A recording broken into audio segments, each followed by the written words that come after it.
Nick here with 6 tips to being recognized as male. Passing is a dirty word. Number 1, adjust your hairline. Number 2, pack appropriately. Are you a man or a horse? Number 3, color your facial grandma hair. Number 4, build your upper body muscle to develop that V-man shape. Number 5, lose weight. Estrogen clings to fat. And number 6, accept the man boobs and hold them high and stick them out.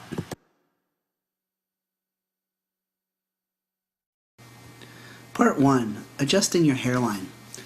What I did when I first started is I realized, well, I had a very high voice and I had big bushy hair. And an MTF friend of mine said, you know, what's really telltale about men is their hairline. So I went and I got this diagram, as you see here, and I picked out the one that I thought was most appropriate, which is what you see here. I circled the second one, and that's what I decided to make my hair like. So I took one of those rotary shavers, and I shaved out these little circles on my forehead, kind of like how this guy looks. And it really helped me. I was called sir all the time because no woman has that hair loss pattern. And then I decided to shave it all off, but I was frequently mistaken for a Buddhist monk, as you see here. And then at one point I thought, you know, I'm not really sure if I want to go through this transition, and so I got a wig, and just to see what, you know, it would look like if I went back to being a girl, and well, this was the result. Alright, part 2 is called packing appropriately. Are you a man or a horse?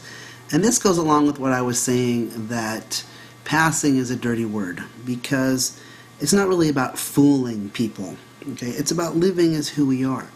But I have to warn you that when you first realize you get to stick something in your crotch, that we sometimes get a little carried away, especially with what options are available in terms of packers. Personally, I had a choice between a mini and a medium, and I got the medium, and well, as you can see, this is what exactly it was like. And so, you see what I mean?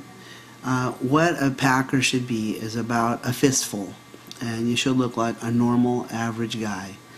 And most people are, once they realize that a flaccid penis is really small, and it's the basket that is making this package, not the weenie part per se. Anyway, that's my take. Now we're at part 3, coloring your grandma hairs. Now here I am right before I started transition. I had no natural, facial hair at all. And then a couple months later, I started getting little grandma hairs, these little blonde hairs that stuck straight out. They were so annoying. And a sporadic dark beard hair. And then here I am with mutton chops. And what that was really was just my grandma hairs on the side of my face that I colored. I got some Just for Men, and I colored it. And I kept everything colored as much as I could until my natural beard came in, which you can see in this picture. But really my mustache still doesn't come in, and now I just keep my face completely shaved because my mustache is so lame.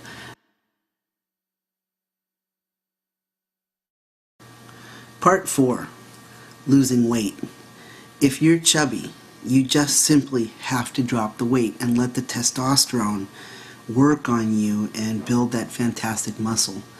Estrogen clings to fat, especially belly fat. And if you have that beer belly that a lot of us get when our ass moves to the front half of our body, that is just terrible, because if you have that belly fat, you are more likely to have your testosterone convert to estrogen. So go on a diet and lose the fat.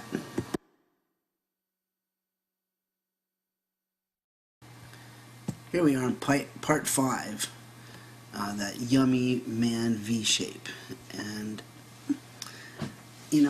I find it so amazing what the hormones do in terms of rearranging our fat. I had a gigantic butt, and I don't anymore. I have a tiny, tiny little butt. and the fat around my hips and butt is just gone, and it allows me, in conjunction with the muscle building at the top half of my body, to start to make this incredible V shape. And it really comes from developing the pecs and the lats and the abdomen. And the number one exercise for men is that chin up, that free chin up. And it not only builds the shoulders and lats, it pulls on all the muscles. It makes all the muscles work together, and it also really strengthens your abdomen. And here's a little picture of me before and after. Just kidding. That's not me before, but this is me now, and I have it from the chin-up bar and pull-ups. I do have a free weight, some free weights, but I do a lot of pull-ups. And finally, chapter 6, accepting the man boobs. Not everyone is able to go get surgery right away, and depending on your breast size, it's a real hassle.